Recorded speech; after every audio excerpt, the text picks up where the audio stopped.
दोस्तों इधर middle east के अंदर इजराइल और ईरान के बीच तो जंग चल ही रही है। लगातार आप लोगों को ताजा अपडेट बता रहा हूं। रात जो कुछ हुआ है इन दोनों देशों के बीच उसके ताजा हालात भी आपको इस वीडियो में बताऊंगा। लेकिन पहले आपको मैं उत्तर कोरिया की तरफ लिए चलता हूं और ये जो खबर मैं आप लोगों को बता रहा हूं वो इसलिए बताना जरूरी है क्योंकि यहां पर भी अमेरिका अपनी टांग अड़ाए हुए है। दरअसल खबर ये आ रही है कि उत्तर कोरिया ने दक्षिण कोरिया के ऊपर कल 10 रॉकेट छोड़कर हमला किया। उत्तर कोरिया किम जोंग उन वाला, जिसको अमेरिका ने तानाशाह बना रखा है। किम जोंग उन अमेरिका का बहुत बड़ा दुश्मन है, जापान का भी बहुत बड़ा दुश्मन है और उत्तर कोरिया की दक्षिण कोरिया से बहुत टाइम से जंग भी चल रही है। किम जोंग उन उत्तर कोरिया वाला दक्षिण कोरिया को अपने कब्जे में करना चाहता है और दक्षिण कोरिया उसको अपना हिस्सा मानता है। तो इसी मामले को लेकर और भी कुछ मामले हैं, इन सारे मामलों को लेकर दोनों देशों के अंदर जंग चल रही है। काफी टाइम से दोनों देश समय समय पर एक दूसरे के ऊपर हमले भी कर देते हैं और यहां पर भी मास्टरमाइंड कोई और नहीं बल्कि अमेरिका ही है। जिस जापान के ऊपर अमेरिका ने परमाणु बम गिराए थे वो जापान भी आज अमेरिका के पीछे ही घूम रहा है। अब उत्तर कोरिया ने जब हमले किए हैं दक्षिण कोरिया के ऊपर तो दक्षिण कोरिया ने धमकी दे दी कि अगर अब हमले किए उत्तर कोरिया ने तो अमेरिका उत्तर कोरिया को जवाब देगा, यानी किम जोंग उनको जवाब देगा। अब अमेरिका झमेले में फंसा है। इधर इजराइल और ईरान के बीच जो जंग चल रही है वहां पर इजराइल अमेरिका को बुला रहा है।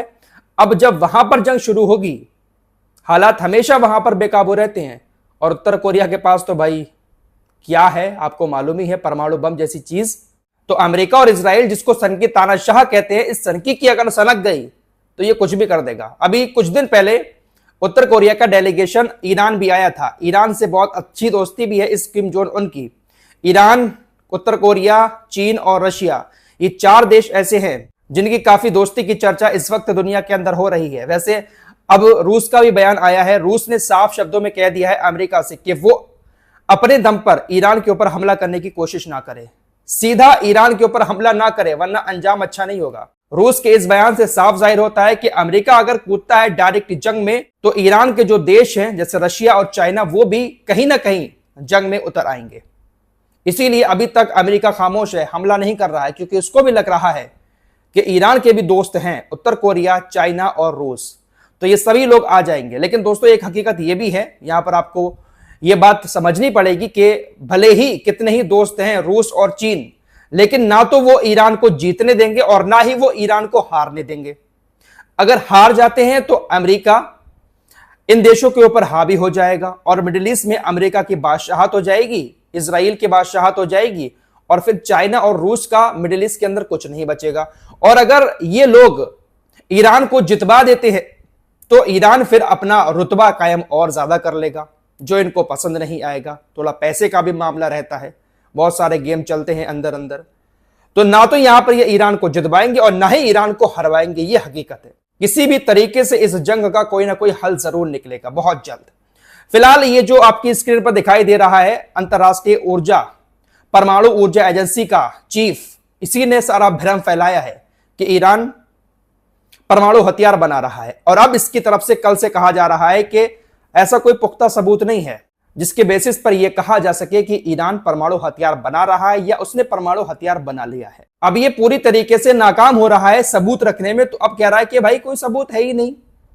लेकिन ये वो शख्स है जिसने ये आग भड़काई है, चिंगारी इसी ने लगाई, आग इसी ने भड़काई। आज ये जो हमले हो रहे हैं ना, इसी के कहने पर हो रहे हैं कि ईरान परमाणु हथियार बना रहा है। लगातार ये भड़काता रहा अमेरिका और इजराइल को। अब इस मामले को लेकर ईरान इसके खिलाफ मुकदमा करने जा रहा है। ईरान इसके खिलाफ इंटरनेशनल कोर्ट में मुकदमा करेगा।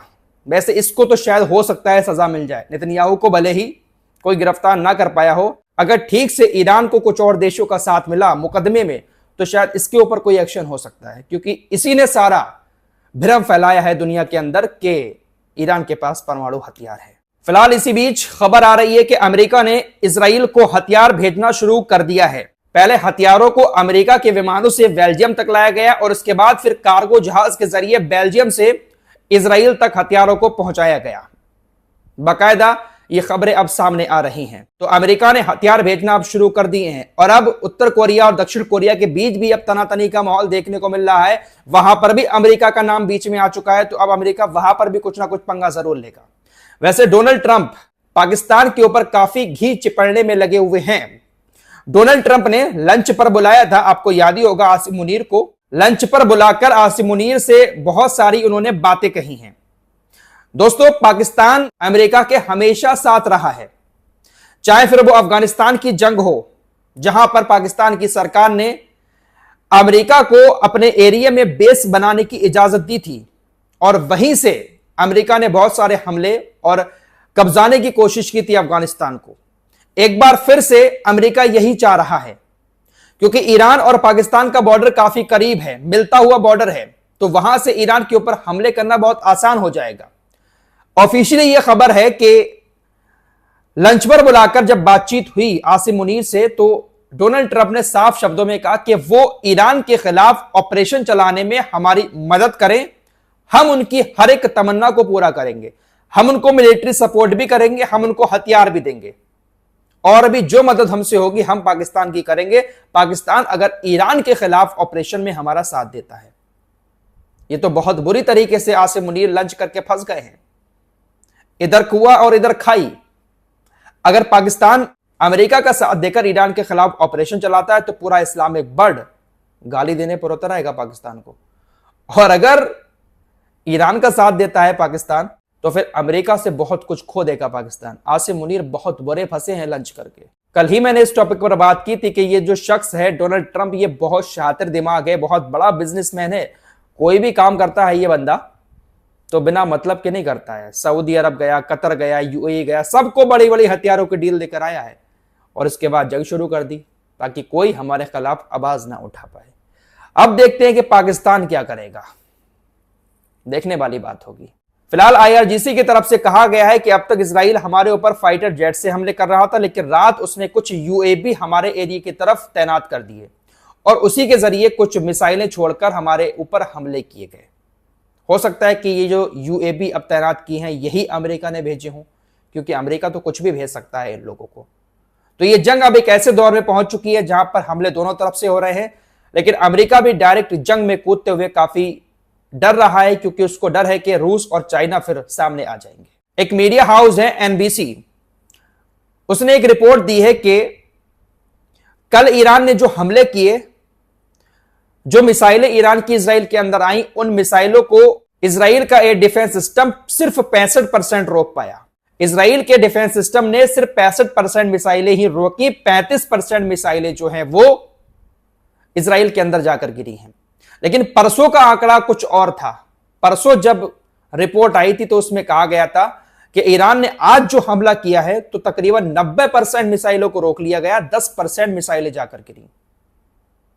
तो इससे अंदाजा लगाया जा सकता है कि अब इजराइल का एयर डिफेंस सिस्टम या तो कमजोर पड़ गया है या फिर ईरान ने अपनी ताकतवर मिसाइलों को छोड़ना शुरू कर दिया है।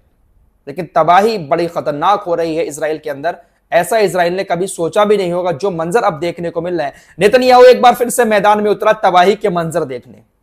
नेतन्याहू तबाही के मंजर देख रहा था, उस बिल्डिंग के पास खड़ा हुआ था जहां पर तबाही हुई सबसे ज्यादा, और वहां पर खड़े होकर क्या कह रहा है, देखिए बड़ा खतरनाक दौर चल रहा है, मेरे बेटे की शादी भी टल गई, मेरे बेटे की शादी होने वाली थी लेकिन ये जंग शुरू हो गई और मेरे बेटे की शादी भी नहीं हो पाई।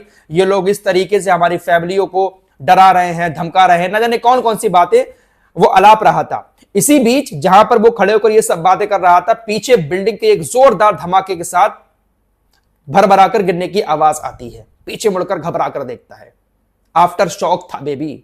ईरान ने जिस बिल्डिंग पर मिसाइलों से हमला किया था वो बिल्डिंग चरमराकर थोड़ी थोड़ी गिर रही थी, लेकिन बेबी को लगा कि पीछे से मिसाइल आ गई, घबरा कर देख रहा था, लेकिन बेबी आफ्टर शॉक था। अब मालूम पड़ रही है इसको हकीकत कि तबाही क्या होती है। फिलहाल आज पूरा एक हफ्ता हो चुका है इस जंग को शुरू हुए और तकरीबन $500 मिलियन, एक मोटा मोटा आंकड़ा सामने आया है। इजराइल को इतना नुकसान अब तक इस जंग में सिर्फ ईरान की मिसाइलों को रोकने में हो चुका है, बाकी तबाही इतनी बड़ी हुई है। बहुत सारी तस्वीरें आ रही है कि इजरायली देश छोड़कर भाग रहे हैं। एक वीडियो और आया जहां पर इजराइल के यहूदी सड़कों पर उतरकर ईरान से कह रहे हैं, ईरान हमें माफ कर दो, हम शांति चाहते हैं। इतना सब कुछ चल रहा है दुनिया के अंदर, लेकिन गोदी मीडिया ने आज भी अपनी चाल नहीं बदली है। गोदी मीडिया आज भी वही सब घिसी पिटी खबरें, वही बड़ा चढ़ाकर नेतन्याहू और ट्रंप को दिखा रहा है कि ट्रंप की धमकी से ईरान कांप रहा है और ईरान ने हमला करके गलती कर दी है, नेतन्याहू ने कह दिया सबक सिखाएंगे, ये वो वही तमाम फालतू की बातें आज भी मीडिया कर रहा है। इस रिपोर्ट में इतना ही। सच्चाई जानने के लिए हमारे चैनल को सब्सक्राइब कर सकते हैं।